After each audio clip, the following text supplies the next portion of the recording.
Oke, assalamualaikum warahmatullahi wabarakatuh. Selamat malam semua.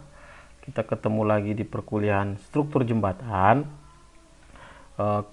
Melanjutkan dari perkuliahan kita minggu lalu atau sebelumnya, yaitu ini adalah yang sudah kita bahas minggu lalu, yaitu contoh bagaimana kita melakukan suatu analisis dan desain jembatan rangka bentang 60 meter dengan standar pembebanan SKSNI T02 2005. Oke, ini sudah saya bahas kemarin, data-data yang sudah diketahui. Baik, yang perlu saya perjelas di sini adalah, sekali lagi saya mereview di sini bahwa nantinya kita akan melakukan analisis dan desain struktur ini dengan menggunakan program bantuan SAP 2000 seperti itu. Oke. Nah, dengan menggunakan program bantuan SAP 2000 kita bisa melakukan pemodelan secara full 3 dimensi di luar daripada si gelagar memanjang, di luar daripada lantai, di luar daripada sambungan. Oke. Jadi kalau kita lihat di sini konstruksi kita ini adalah full 3 dimensi, tidak termasuk lantai, tidak termasuk gelagar memanjang. Oke. Baik, tidak termasuk gelagar memanjang. Nah, di sini kita bisa lihat di sini yang mana yang disebut dengan gelagar memanjang ini. Yang ini adalah gelagar melintang. Oke. Karena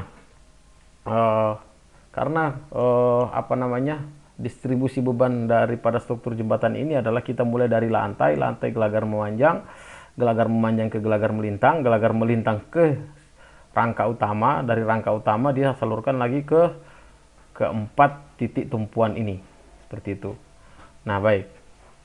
Jadi hampir sekitar 90% dari pembebanan dari struktur kita ini akan didistribusikan ke gelagar melintang. Gelagar melintang adalah ini. Gelagar melintang ini adalah atau yang kita sebut dengan cross girder. Jadi pembebanannya nanti kita akan salurkan ke cross girder atau gelagar melintang. Oke. Nah, baik. Oke. Saya lanjutkan untuk perhitungan pembebanan dari jembatan kita. Oke.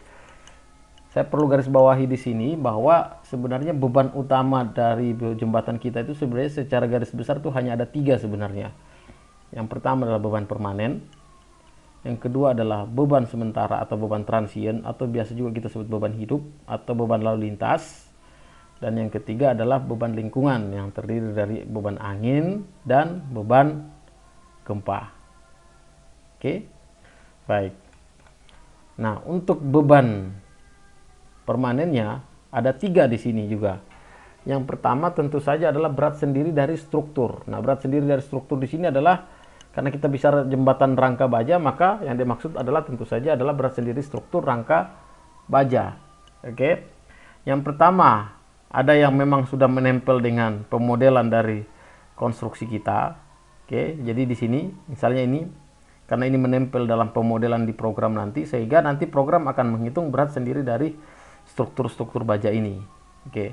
Yang kedua adalah ada yang sifatnya tidak kita modelkan di sini sehingga hanya menjadi beban. Oke, contoh seperti gelagar memanjang. Gelagar memanjang itu kita tidak definisikan bentuk strukturnya ke dalam pemodelan kita sehingga dia hanya akan menjadi beban. Tentu saja bebannya kita sesuaikan. Dia akan menjadi beban apa?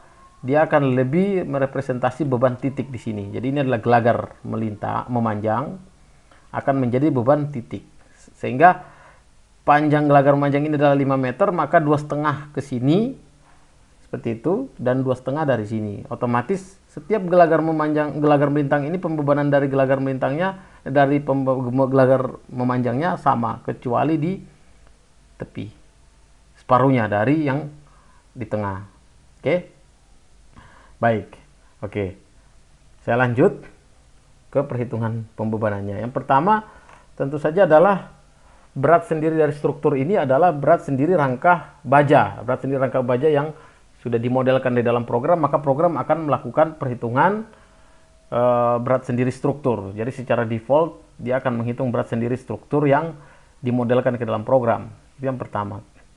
Terus yang kedua adalah beban akibat berat sendiri steel deck atau deck plate.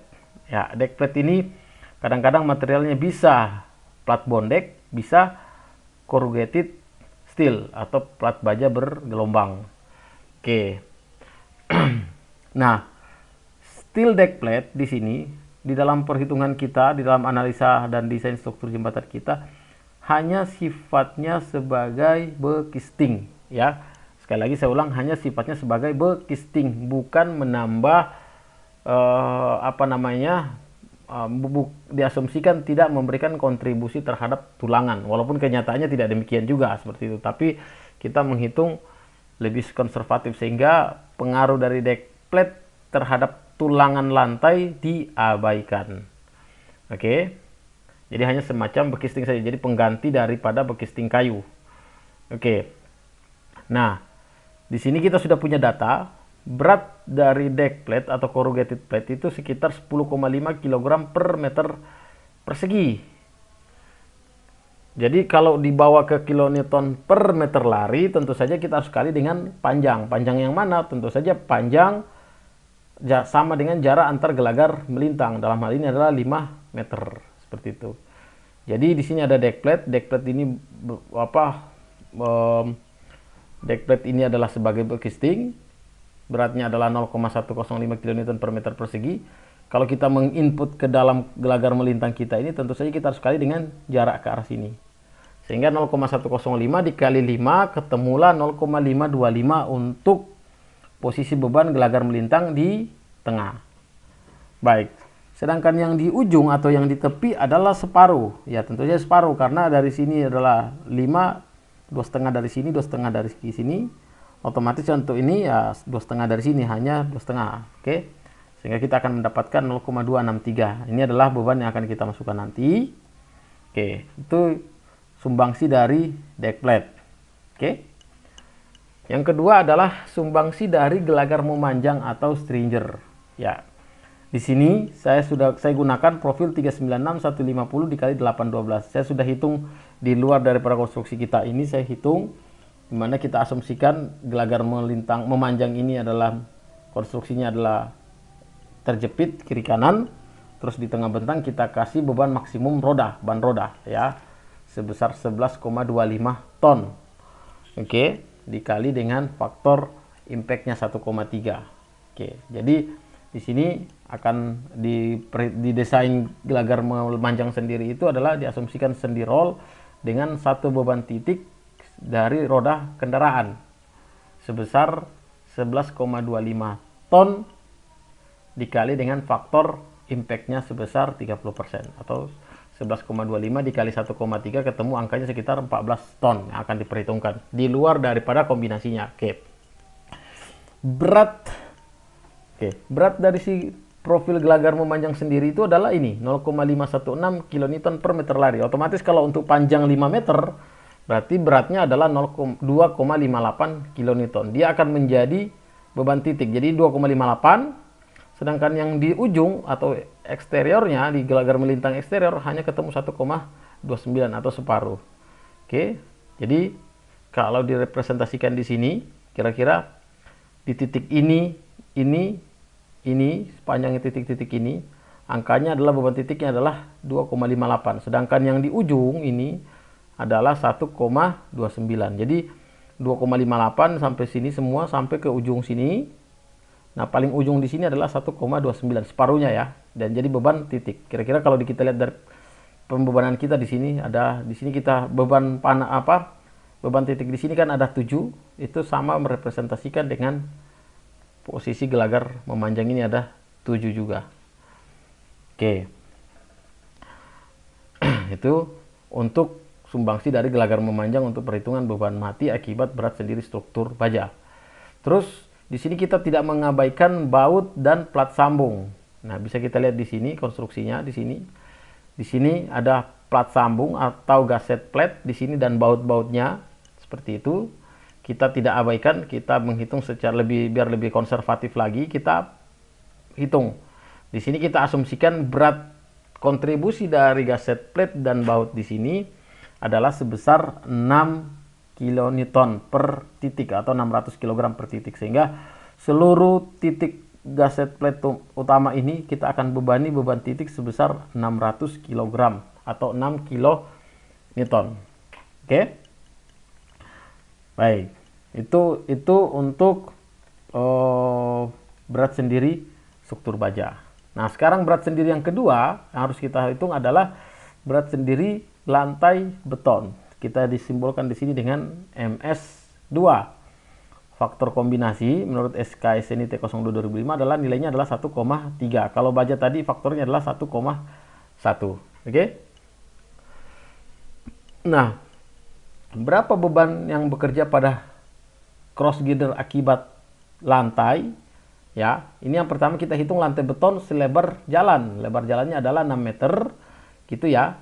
Jadi tebalnya 0,25 dikali berat jenis beton 25 ketemu 6,25 kN per meter persegi. Kalau dipasangkan di gelagar melintang, berarti kita harus kali dengan jarak antar gelagar melintang sebesar 5 meter. Sehingga 6,25 dikali 5 ketemu angka 31,25 kN per meter. Ini bukan meter persegi ya, tapi per meter. Oke. Sedangkan yang di eksteriornya gelagar melintang paling ujung tentu saja separuh dari 31,25. Ketemu 15,625. Itu untuk berat sendiri lantai beton. Nah, sekarang untuk berat sendiri beton pada trotoar.